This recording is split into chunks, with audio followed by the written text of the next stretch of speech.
Mga guys, meron naman tayong panibagong idea na i-share sa inyo mga guys. So, pumunta ako sa Mercury mga ka-channel. So, ayan. Meron akong Suki card. So, all you have to do mga guys, kung pupunta kayo sa Mercury Drug, bibili kayo kunyari worth 1,500. For example lang ito guys worth 1,500 ang nabili nyo.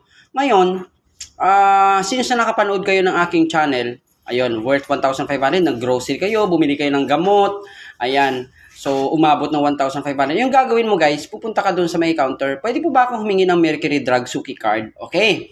So ngayon, meron ka ng Mercury Suki card, binigyan ka kasi na-avail mo, bumili ka, nag-grocery ka, nagbibili ka ng gamot di ba? Worth 1,500.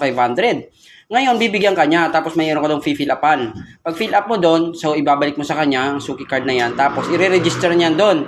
Pag register niya mga guys, meron ka na, ito, meron ka na nito, for example, nasa bulsa mo na. Ngayon, bibili ka doon sa bibili ka sa may ano guys, ayan ang pangalan ko guys. So, every time na bumili ka, makikita mo din yung pangalan mo kasi ikaw yung may-ari ng Suki card di ba?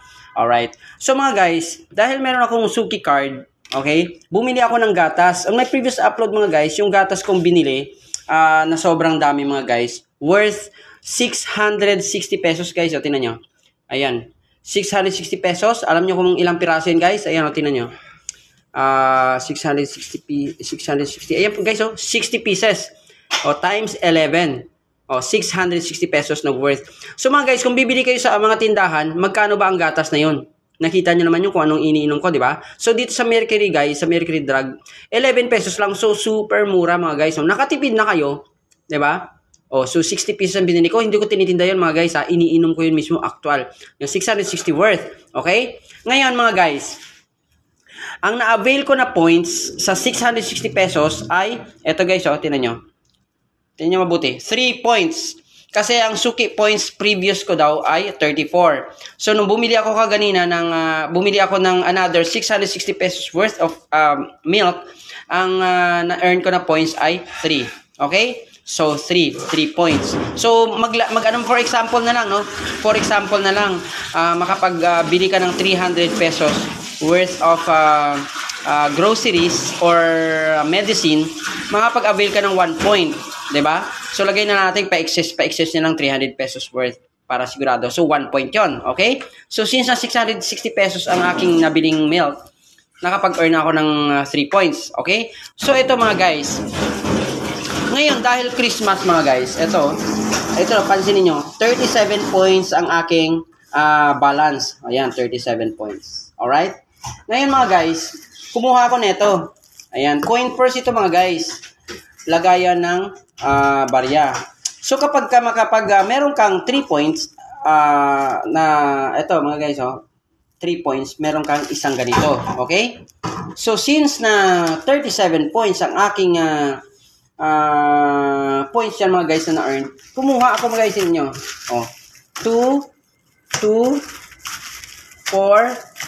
6, 8, 10, 11, 12. 12 ang kinuha ko mga guys na ganito na coin purse.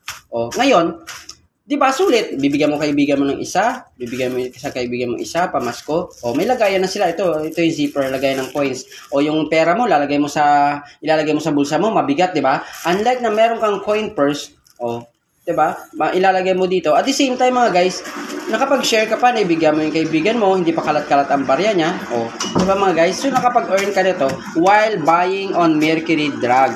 Okay? Bumili ka na, nakapagpamigay ka pa nito.